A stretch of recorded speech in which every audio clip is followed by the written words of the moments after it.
Hello students. मनोवैज्ञानिक विचारधाराओं को हम समझ रहे हैं। उसमें जो थर्ड विचारधारा है वो है संज्ञानात्मक विचारधारा। तो संज्ञान शब्द से हम सभी परिचित हैं, जिसका अर्थ होता है हमारे आसपास का ज्ञान। तो ये एक सामान्य पद है जिसके जिसके अंदर प्रत्यक्षीकरण, स्मृति, चिंतन, रीजनिंग आदि प्रक्रियाओं को रखा जाता है। एबनॉर्मल साइकोलॉजी में कॉग्निशन जो है बहुत ही इम्पॉर्टेंट है। क्यों? क्योंकि बहुत सारी मानसिक विकृतियों में गंभीर कॉग्निटिव डिस्टर्बेंसेस पाई जाती हैं। जैसे गंभीर रूप से जो डिप्रेसिव पेशेंट हैं, किसी कार्य पर कंसंट्रेशन नहीं दिखा पाते, उसी तरह से सिजोफ्रेनिया रोगी में भी गंभीर कॉग्निटिव डिस्टर्बेंसेस पाई जाती हैं। तो जिसमें हमारा प्रत्यक्षीकरण है, हमारी स्मृति है, चिंतन है, रीजनिंग है, इन सभी में डिस्टर्बेंस पाया जाता है। तो कॉग्निटिव साइकोलॉजिस्ट का मत है कि जो कुछ भी व्यक्ति सोचता है, विश्वास करता है, उम्मीद करता है तथा ध्यान देता है, उससे उसका व्यवहार प्रभावित होता है। जब ये कॉग्निटिव प्रोसेसेस दोषपूर्ण हो जाती हैं तो उससे कुछ मनोवैज्ञानिक विकृतियाँ व्यक्ति में उत्पन्न होती हैं और इन संज्ञानात्मक प्रक्रियाओं में परिवर्तन लाकर उनकी विकृतियों की गंभीरता को कम किया जा सकता है या रोगी को ठीक किया जा सकता है। तो संज्ञानात्मक विचारधारा या मॉडल में बेंडूरा, एल्बर्ट एलिस, एरन बेक आदि जो मनोवैज्ञानिक हैं उनके नाम बहुत ही इम्पॉर्टेंट हैं।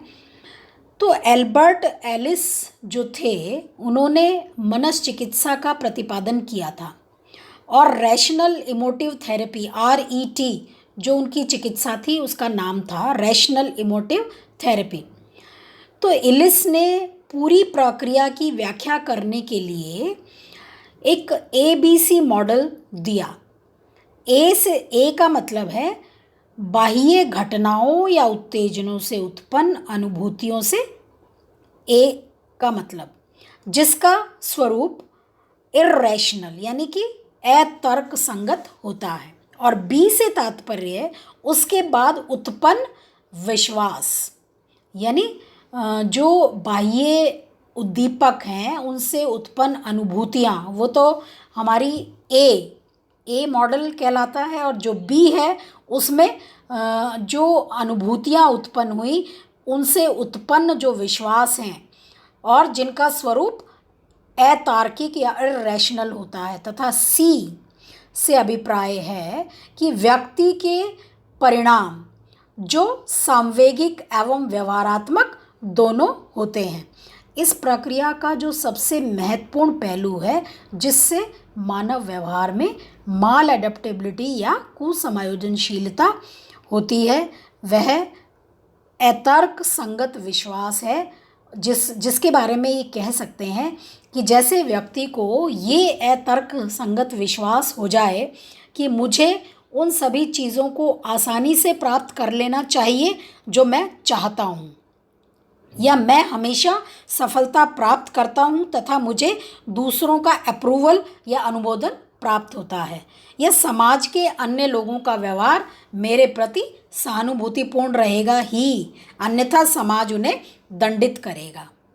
तो इस तरह की जो इलिस कहते हैं कि चिकित्सा के दौरान रोगी के ये जो अतर्क संगत विश्वास हैं, तो उसे अगर सामना उसका कराया जाए तो संवेगात्मक एवं व्यवहारात्मक परिणाम उसके पक्ष में हो जाएं और उसकी मानसिक विकृति की गंभीरता को हम कम कर सकते हैं। यानी कि व्यक्ति के जो ये अतर्क संगत विश्वास हैं, इनसे यदि व्यक्ति का हम सामना करवा दें, उनके बारे में उसको बता दें, तो कुछ हद तक हम उसकी मानसिक विकृति की गंभीरता को कम कर सकते हैं।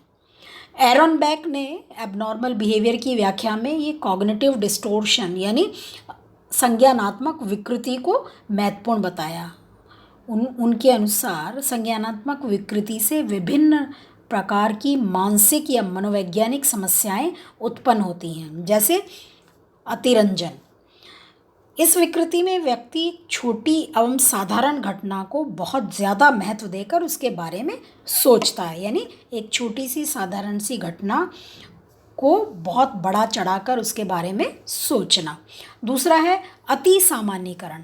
तो इस विकृति में साधारण एवं हल्का सबूत के आधार पर व्यक्ति बड़े निष्कर्ष को निकाल लेता है, बहुत ही ओवर जनरलाइजेशन उसका करता है।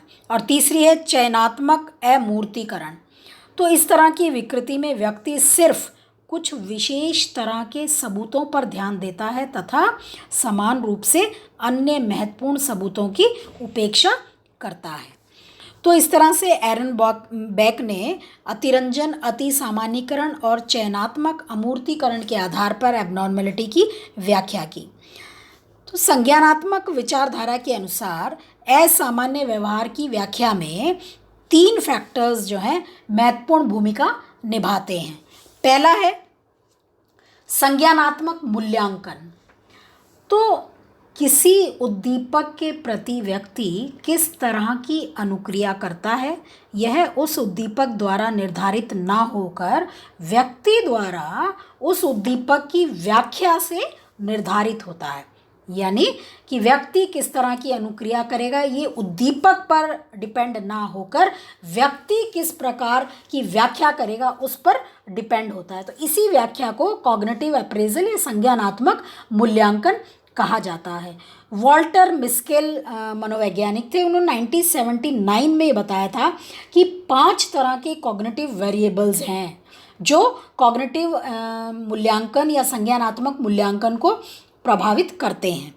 तो पहला है क्षमता। प्रत्येक व्यक्ति अपने गत शिक्षण, प्रशिक्षण एवं अनुभूति के आधार पर एक विशेष तरह की क्षमता विकसित कर लेता है जो उसे किसी घटना या उद्दीपक की व्याख्या करने के लिए बाध्य करती है। दूसरा है एनकोडिंग या कूट संकेतन। तो प्रत्येक व्यक्ति अपनी अनुभूतियों को विशेष ढंग से प्रत्यक्षीकरण करता है तथा कैटेगराइज करता है, उनका श्रेणीकरण करता है जो उसके संज्ञानात्मक मूल्यांकन को प्रभावित करते हैं। और तीसरा है प्रत्याशाएं, एक्सपेक्टेंसीज। प्रत्येक व्यक्ति अपने गत अनुभूतियों के आधार पर भिन्न ढंग की उम्मीद या प्रत्याशा विकसित करता है, यानी अपनी पुरानी जो उसके अनुभव हैं उनके आधार पर वो एक्सपेक्टेंसीज को, प्रत्याशाओं को विकसित करता है कि किस परिस्थिति में उसे पुरस्कार मिलेगा और किस परिस्थिति में उसे दंड मिलेगा।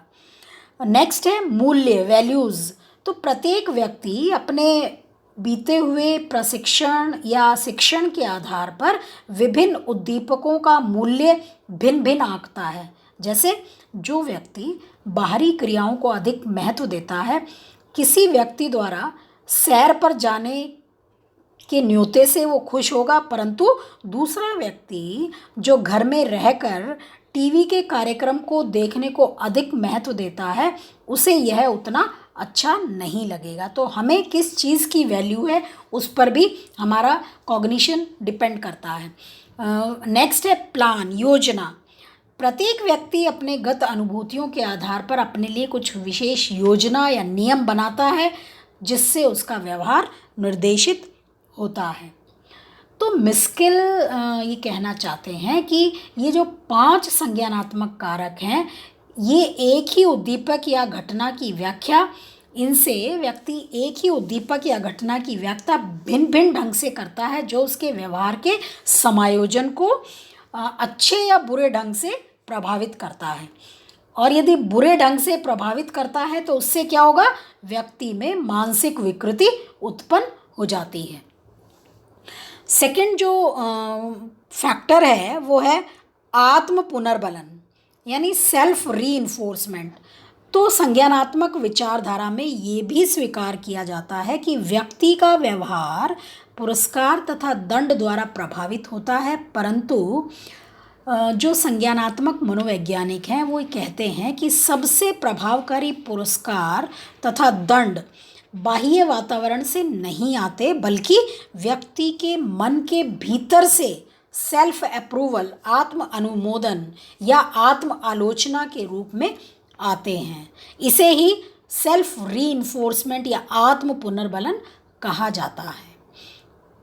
यानी कि जब व्यक्ति कोई व्यवहार करता है और उसके बाद उसका मन उसकी प्रशंसा करता है, तो इससे आत्म अनुमोदन यानी सेल्फ अप्रूवल व्यक्ति को प्राप्त होता है, जो उसके समायोजन को मजबूत करके उसके मानसिक स्वास्थ्य को उन्नत करता है या उसमें वृद्धि करता है। और यदि व्यवहार करने के बाद व्यक्ति का मन उसकी आलोचना करता है, तो इससे व्यक्ति में दोष भाव उत्पन्न होता है, जो उसमें कुसमायोजन या असमायोजन उत्पन्न कर देता है और धीरे धीरे उसमें मानसिक विकृति को बढ़ावा मिलता है। थर्ड जो फैक्टर है वो है सूचना संसाधन। तो सूचना संसाधन जो है उसके 3 भाग महत्वपूर्ण हैं।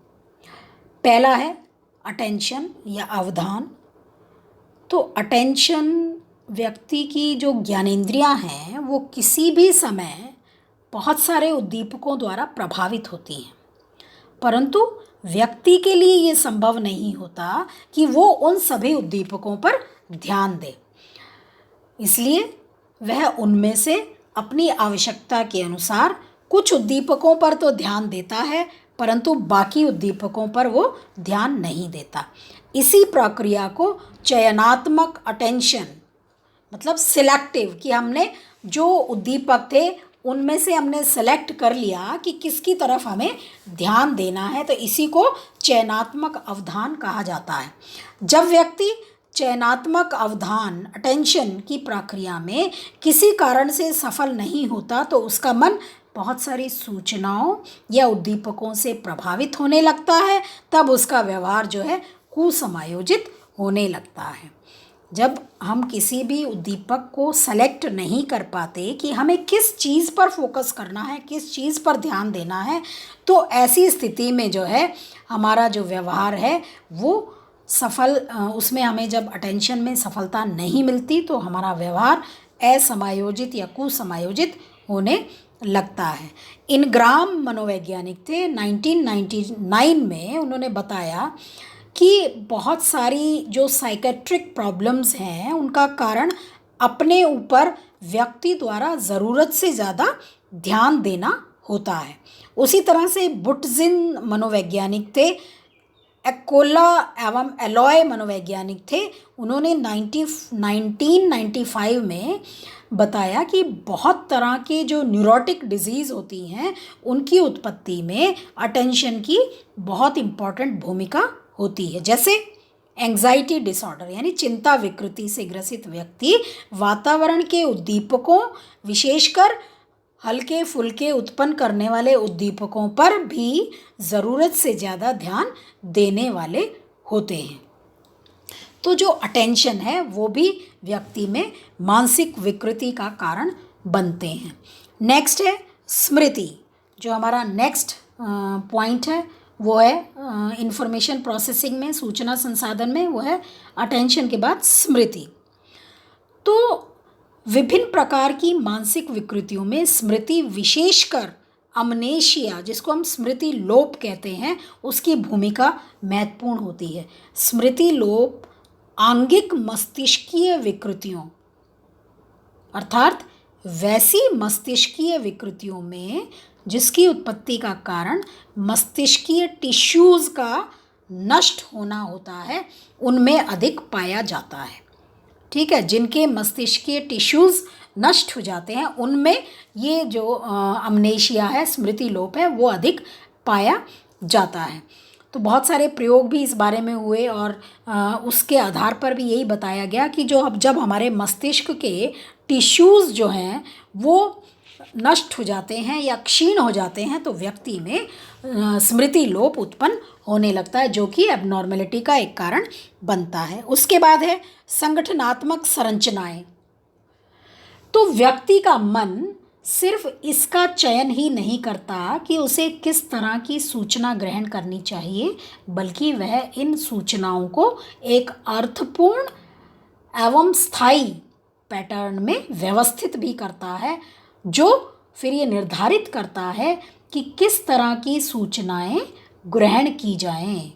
इसे संज्ञानात्मक मनोवैज्ञानिकों ने स्कीमा कहा है। स्कीमा कहा है, यानी इस तरह से जिंदगी के विशेष पहलू या क्षेत्र के बारे में सूचनाओं की एक जो संगठित संरचना होती है उसको स्कीमा कहते हैं। जैसे व्यक्ति में अपने माता पिता के प्रति एक स्कीमा होता है, या बाजार जाने के प्रति एक स्कीमा होता है, स्कूल या कॉलेज के प्रति एक स्कीमा होता है। इस तरह से व्यक्ति के मन में हजारों स्कीमा होते हैं। और संज्ञानात्मक मनोवैज्ञानिकों ने ये कहा है कि एबनॉर्मल बिहेवियर की व्याख्या करने के लिए जो महत्वपूर्ण स्कीमा होता है उसे हम सेल्फ स्कीमा कहते हैं, यानी आत्म स्कीमा कहते हैं। ये व्यक्ति के अपने बारे में सूचनाओं का एक संगठित तंत्र होता है। और जो दूसरी संगठनात्मक संरचना है एबनॉर्मल बिहेवियर के जो कारण है वो है विश्वास। तो अल्बर्ट एलिस मनोवैज्ञानिक थे। उन्होंने 1985 में बताया कि जब व्यक्ति आत्म पराजित विश्वास विकसित कर लेता है, सेल्फ डिफीटिंग बिलीव्स विकसित कर लेता है, तो उसका व्यवहार अतर्कसंगत या अनुपयुक्त हो जाता है। फॉर एग्जाम्पल, यदि कोई वयस्क महिला में जब ये विश्वास विकसित हो जाता है कि उसके व्यवहार तथा विचार को सभी लोग अप्रूव करेंगे या अनुमोदित करेंगे तथा उससे कभी गलती हो ही नहीं सकती, तो ऐसी परिस्थिति में वह दूसरों को खुश करने में अधिक से अधिक समय व्यतीत करेगी तथा अपने प्रत्येक कार्य को बार बार चेक करने में अधिक समय बिताएगी। तो इसका क्या परिणाम होगा कि उसके व्यवहार में अर्थहीनता विकसित होगी, जो उसके व्यवहार को एबनॉर्मल बना देगी।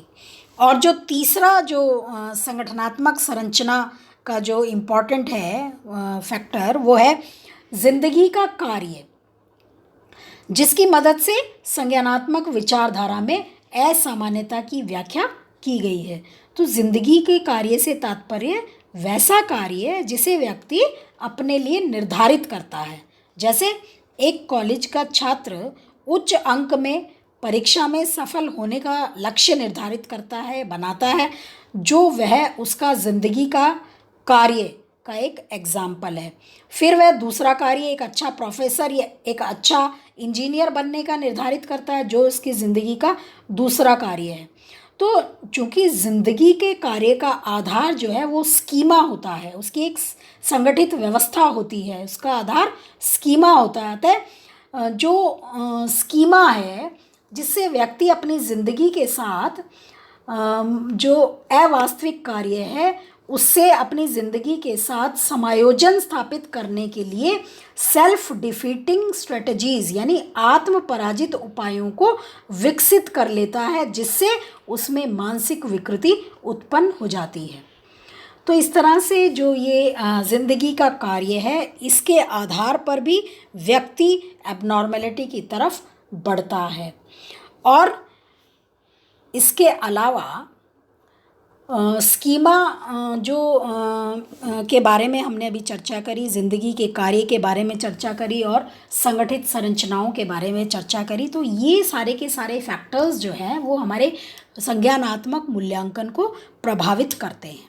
इसके बाद जो संज्ञानात्मक मॉडल है उसके कुछ लाभ हैं। तो पहला जो लाभ इसका है कि इसमें व्यक्ति के मानसिक विकृति को संज्ञान यानी उसके चिंतन, स्मृति, विश्वास आदि के रूप में उसका विश्लेषण किया गया है।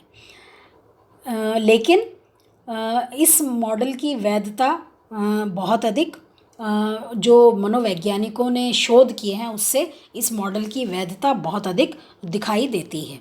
सेकेंड लाभ ये है कि किसी भी मॉडल में जो लाभ दिखाई नहीं देता जो इस मॉडल में है कि इस बात की व्याख्या इसमें की गई है कि व्यक्ति अपनी अनुभूतियों को किस ढंग से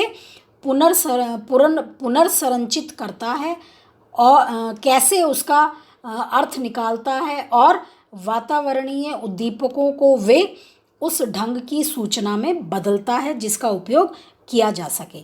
तो इससे असामान्यता या कुसमायोजन की व्याख्या तो होती ही है और साथ ही साथ ये भी पता चलता है कि इसमें व्यक्ति की आंतरिक अनुभूतियों का कितना योगदान है।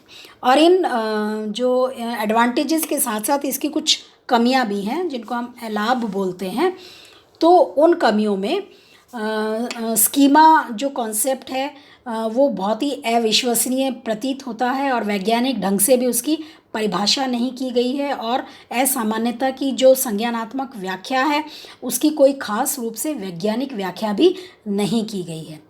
दूसरा, इस मॉडल में असामान्यता की व्याख्या में विकृति या असामान्यता के जो करंट निर्धारक हैं, डिटर्मिनेंट्स हैं, उन पर तो बल डाला गया है, परंतु जो क्लाइंट है उसकी बीती हुई ज़िंदगी की घटनाओं पर किसी तरह का कोई बल नहीं डाला गया। तो इसका परिणाम ये होता है कि जो एबनॉर्मेलिटी है उसके स्वरूप की व्याख्या ठीक ढंग से नहीं की जा सकती। तो हम ये कह सकते हैं कि संज्ञानात्मक मॉडल में या सिद्धांत में या विचारधारा में कुछ कमियां हैं, फिर भी ये मॉडल आधुनिक एबनॉर्मल साइकोलॉजी में काफ़ी महत्वपूर्ण भूमिका रखता है, काफ़ी अहमियत रखता है। Thank you.